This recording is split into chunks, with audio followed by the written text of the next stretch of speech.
cuma pindah kerja buat apa menurut saya? Sayang menurut saya. Bukan saya melarang kerja, silakan kerja, tapi ada batas waktunya. Mau sampai kapan? Ya, mau sampai kapan? Sayang banget menurut saya. Ini sekeliling kita nih peluang semua itu. Peluang semua itu. Barang-barang di sini langsung dibuang-buang. Kita bisa jual itu. Orang Pakistan jual, orang India jual. Kita nggak ngerti ilmu kayak gituan, karena nggak tahu, nggak mencari tahu.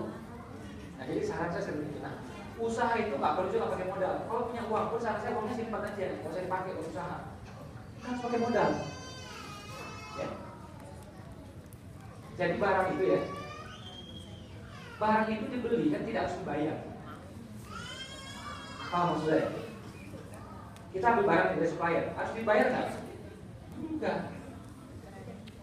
Tetap dibayar, tapi bayar nggak harus kita.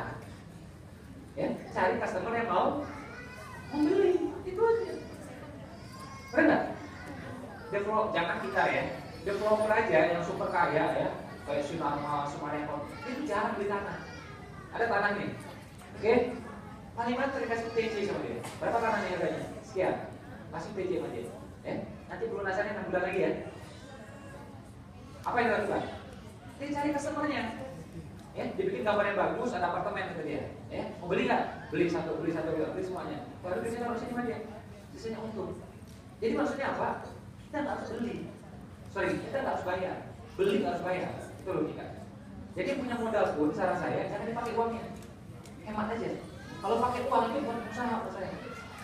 Bukan usaha. Saya buka TK Khalifah dulu. Buka gitu ya. Langsung dicepretin semua. Enggak. Pasang pelang dulu, tapak bagus, taruh mainan. Itu sedikit itu. Terus apa? Bikin brosur sebarin. Terus apa? Duit masuk. Duit masuk baru duit mainan yang lain. Duit masuk baru menurut guru. Simpel itu. Jangan berpikir harus komplit gurunya semua, komplit mainan semua. Habis duit. Ya, 1,5 miliar harus habis. Jangan kita yang bayar. Sebaik-baiknya bisnis bukan kita yang bayar. Ya. Nah, jadi basic bisnis itu. Dan tak perlu rumit-rumit mikirnya. Gua nggak harus ahli. Jangan berpikir how. Misalnya ya, kita mau buka restoran Padang, kita harus masak sendiri, nggak harus. Kita latihan bikin rendang 6 bulan. Sementara orang lain sudah bikin rendang 6 tahun, kita pasti kalah sama dia. Kita bikin restoran Jawa, masak gado-gado misalnya, ya, masak soto misalnya, kita pasti kalah sama orang yang pengalaman 20 tahun. Nah, jadi jangan berpikir how, berpikir apa? Who. Makanya cara pikirnya karyawan adalah how. Bagaimana melakukannya? Bagaimana melakukannya? Kalau pengusaha berpikirnya apa? Who. Jadi W-nya itu dipindahin ke depan. Ya, berpikirlah who. Jadi tidak harus punya modal, yang penting apa? Kenal sama orang yang punya modal. Tidak harus punya ruko, yang penting kenal sama orang yang punya ruko. Tidak harus ahli, kenal sama orang yang ahli. Simpel aja. Ya, makanya saya waktu orang-orang ahli itu saya catat tuh namanya. Saya catat nomor handphonenya. Kalau berburu juga langsung hubungi dia. Jadi pasti yang belajar loh, kecapean, kelamaan. Dan saya nggak mungkin ahli. Nggak mungkin saya ahli. Karena saya baru belajar 2 tahun, dia 20 tahun, dia ngotok. Oke? Dia bersin aja langsung jadi. Kita capek-capek dulu baru jadi. Jadi tidak harus paham semuanya. Makanya dalam bisnis itu, kalau kita berusaha paham everything, jadinya malah nanti. Cukup paham something, kita bisa dapatkan everything. Bukan satu aja, something, kita bisa dapatkan everything. Kalau kita berusaha paham everything, dapatnya malah nanti. Ya, makanya saya tidak setuju konsep sekolah juara umum itu, saya nggak setuju. Juara umum itu artinya apa? Kita mesti ahli semuanya. Tak seorang pun bisa ahli semuanya, benar nggak? Sekolah menganggap hebat anak-anak yang bisa ahli semuanya. Itu omong kosong. Akhirnya tentu ada yang bisa, tapi itu akhirnya anak diforsir. Maka saran saya buat ibu-ibu, buat bapak-bapak, kalau punya anak, kalau anak itu bisa juara umum dengan alami, silakan. Berarti anak kita pintar. Tapi kalau nggak, jangan di-push. Ya, biarin aja. Saya waktu kuliah di Malaysia, saya ambil mata kuliah yang memang saya suka dan memang saya rasa saya akan gantungkan hidup saya di situ. Apa itu marketing udah itu? Saya pastikan saya dapat A atau A minus minimal B. Yang lainnya berantakan saya biarin aja. Dapat D saya biarin aja.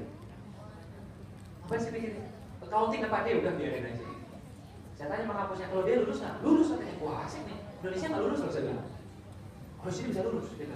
Yang penting Anda ahli di mana, majornya apa itu tidak boleh C, tidak boleh D. Dia bilang, oh bagus itu menurut saya.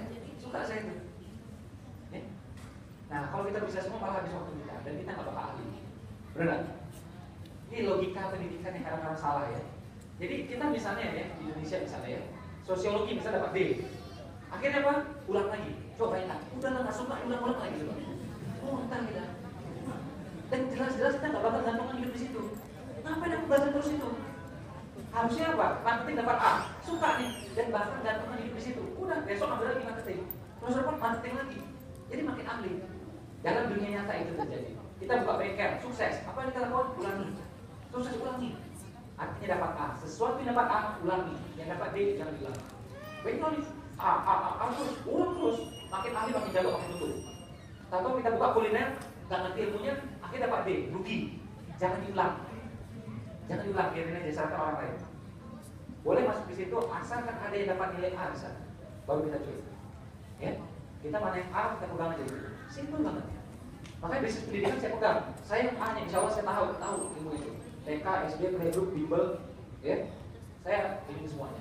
Ketika saya pilih bisnis yang lain, saya ajak orang yang ahlinya di sana. Ya. Jadi fokus saja pada A-nya kita. Yang B formulin aja. Apa yang kita semua. Benar nggak? Ya, jadi saya ini praktisi pendidikan, tapi sering apa ya? Gerah dengan dunia pendidikannya kita gitu ya. Jadi makanya anak saya kadang-kadang udah saya bilang masa sekolah pulangnya saya bilang, ya. Jadi anak saya sering nggak sekolah, ya. Dan saya ketemu dengan pakar-pakar parenting yang lain. Saya kan bukan pakar. Saya ketemu pakar-pakar parenting yang lain. Anaknya juga sering nggak sekolah. Ada seorang profesor, namanya Profesor Ridwan, ya. Itu yang mencetak olimpiade matematika di luar negeri. Dia mencetak ribuan. Anaknya nggak sekolah. Kalau saya nggak pakar, dia pakar loh. Nah, jadi saran saya tetap sekolah, ya, jangan sekolah juga, ya. Tapi ya itu jangan kita diatur-atur banget sama sekolah menurut saya. Ya. Pendidikan kita ini menurut saya kurang bagus. Mendesain anak-anak kita menjadi apa? Karena pion-pion dalam sebuah perusahaan, bukan bos-bos perusahaan, apalagi owner perusahaan. Yang saya nggak mau anak saya jadi pion. Sebuah ini semua saya nggak. Ya, mungkin itu ya. Oke, yang latar belakang tadi. Ya. Dari mana ceritanya ya? Panjangnya 3 hari ceritanya, jadi sinetron.